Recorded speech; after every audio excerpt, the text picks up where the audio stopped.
Assalamualaikum warahmatullahi wabarakatuh.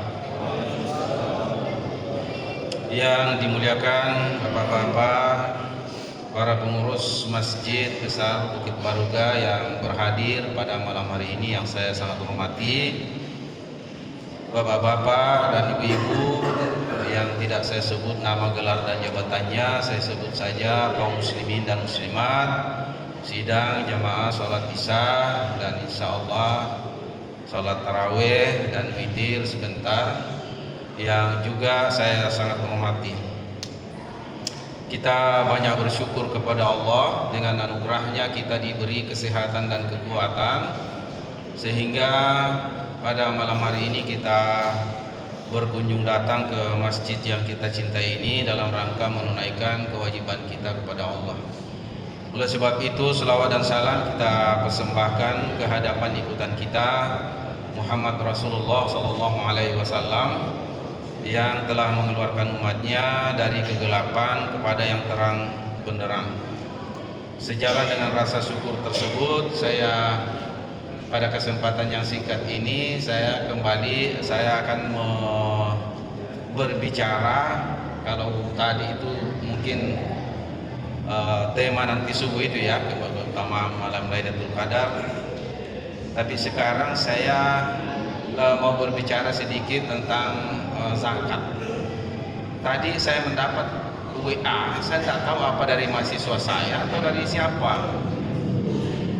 WA itu berbunyi bahwa bagaimana hukumnya saat nenek saya memberikan zakatnya, karena katanya kau yang berhak karena kau masih sekolah.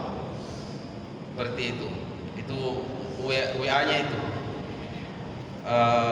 Ini jangan-jangan ini fenomena banyak seperti ini, untuk kita sosialisasikan kepada masyarakat keluarga kita tentang kaifiat tentang zakat ini sendiri ya.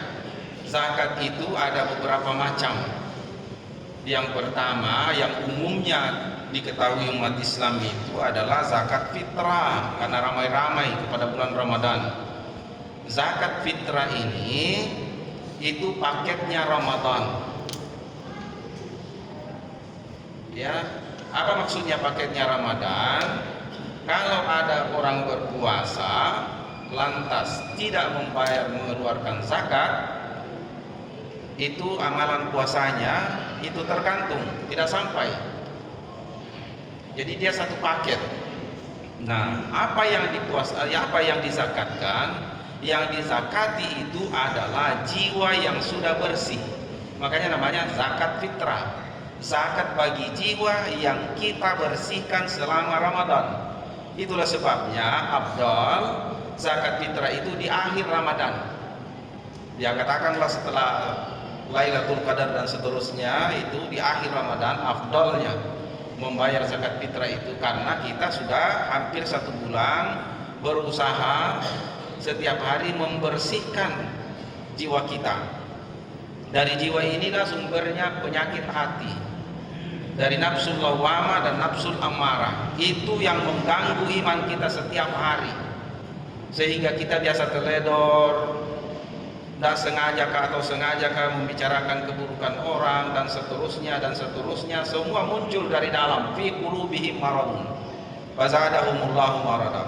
Penyakit hati, penyakit iman yang merusak iman itulah yang hampir setiap saat itu seseorang bisa saja teledor, dan itu yang mengotori iman kita.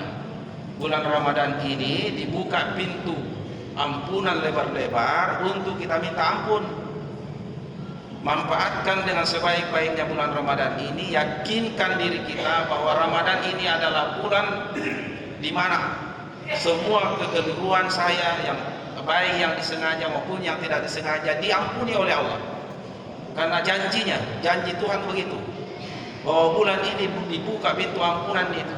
Sebesar apapun kekeliruan orang, kalau dia datang dengan kesadaran minta ampun kepada Tuhannya, dia akan diampuni. Dan berjanji, tentu saja berjanji untuk tidak mengulanginya.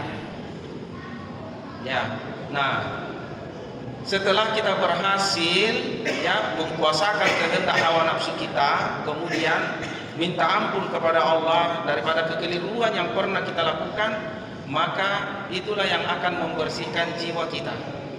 Nah, itulah sebabnya di akhir Ramadan zakat fitrah itu dikeluarkan, zakat bagi jiwa yang bersih.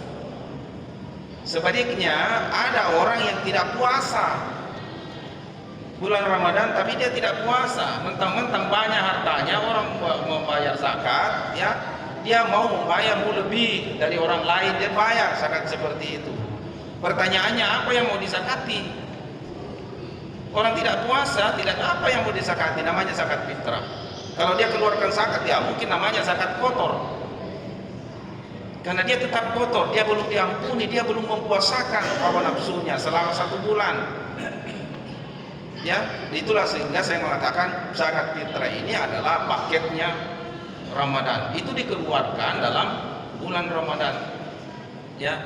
Nah, zakat berikutnya adalah zakat mal. Zakat mal. Nah, ini yang biasa kita zakat mal ini ya, dengarkan baik-baik Bapak Ibu, bahwa di dalam pendapatan kita, apakah 1.000 rupiah, apakah 10.000, apakah sekian-sekian, di dalamnya itu ada 2,5% wajib keluar, wajib keluar. Nah, tinggal lagi kita membayarnya, apakah kita angsur, apakah kita kumpul, atau seperti apa. Jangan pernah tidak meniatkan untuk mengeluarkan zakat dari setiap pendapatan kita. Banyak yang beralasan bahwa zakat mal itu nanti dikeluarkan tatkala 1 sampai 1 nisab, sebanding kira-kira cukup 83 gram emas bandingannya, baru 1 nisab. Karena pendapatan setiap hari tidak cukup, setiap bulan tidak cukup. Akhirnya bulan ini habis, tidak ada disakati, habis.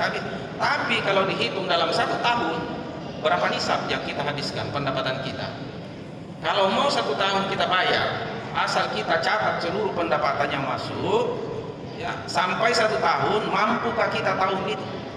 Adakah siap dana kita untuk membayar zakat mal yang sudah terkumpul sekian banyak?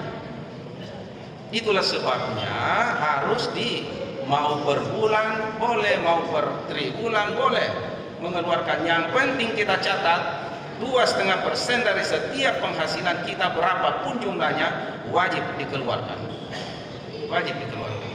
Nah, sekarang dihitung mana pendapatan yang belum disakati, apalagi di bulan Ramadan ini dilipat gandakan. Silakan hitung memang pendapatan yang belum kita zakati, silakan dizakati.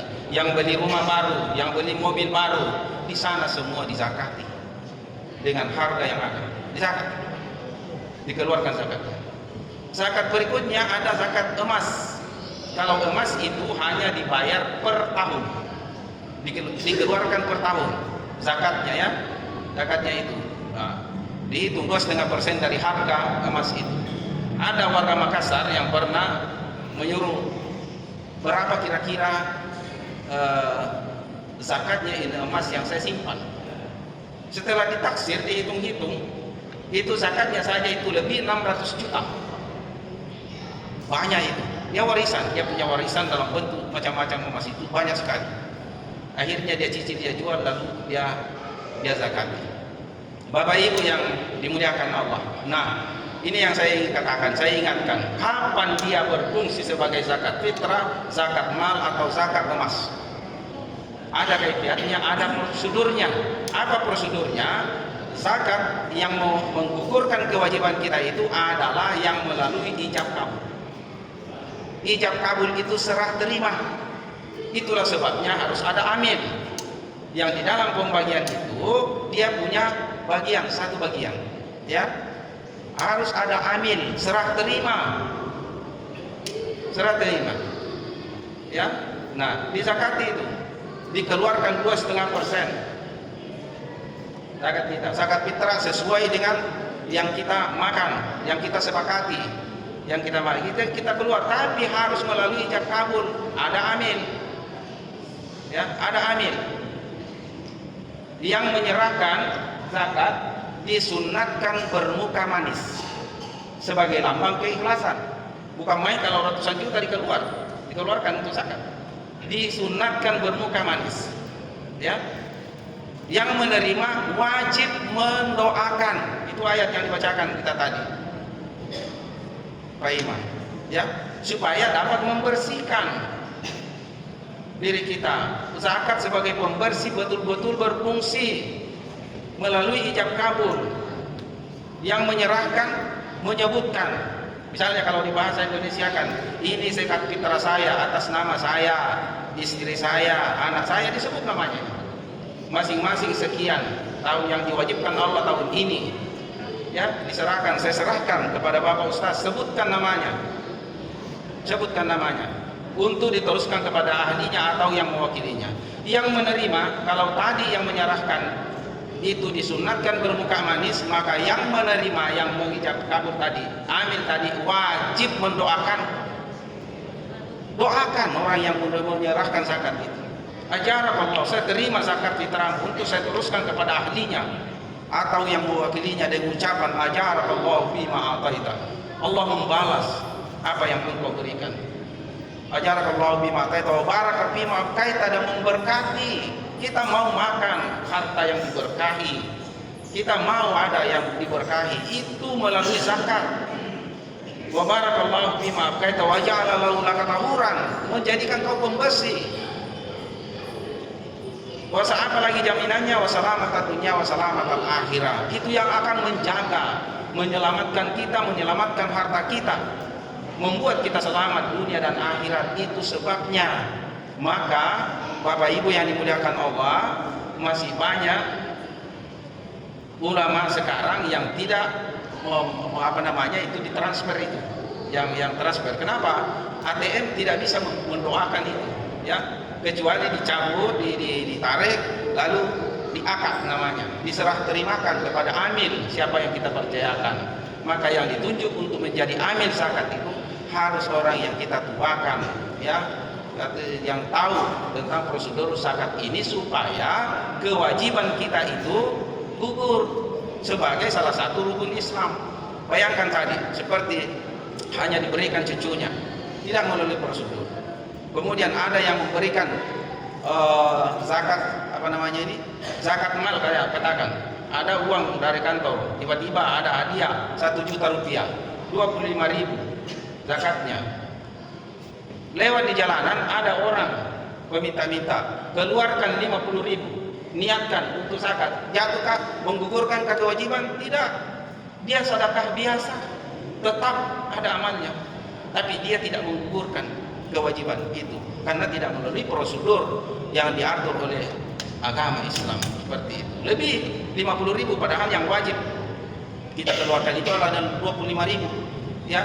Nah, kurang 25.000 tidak bisa. Dia harus lebih baik kita memberikan zakat itu lebih. 25.000 itu adalah zakat menggugurkan kewajiban. Ya, kalau ada lebihnya, dia akan masuk sebagai sedekah, infak dan sedekah. Itulah prosedur zakat ini yang harus kita perhatikan. Jangan sampai seperti yang di WA masuk di HP saya tadi itu, langsung memberikan saja begitu saja, lantas tidak melalui prosedur ijab kabul, tidak didoakan dan seterusnya. Jangan-jangan hanya jatuh sebagai sedekah biasa. Bapak Ibu yang dimuliakan Allah, sebagai mengingatkan saja ya, jangan sampai ada keluarga kita yang melakukan seperti itu. Dikhawatirkan hanya jatuh sebagai sedekah biasa. Manfaatkanlah, fungsikanlah dengan baik amil zakat yang kita tunjuk untuk pelaksanaan, terutama zakat fitrah yang akan kita bayar dan mungkin sudah ada yang membayarnya. Seperti itu, mudah-mudahan semua itu diterima oleh Allah Subhanahu wa taala. Demikian pesan singkat saya pada kesempatan ini, mudah-mudahan ada manfaatnya. Saya akhiri billahi taufiq wal hidayah. Wassalamualaikum warahmatullahi wabarakatuh.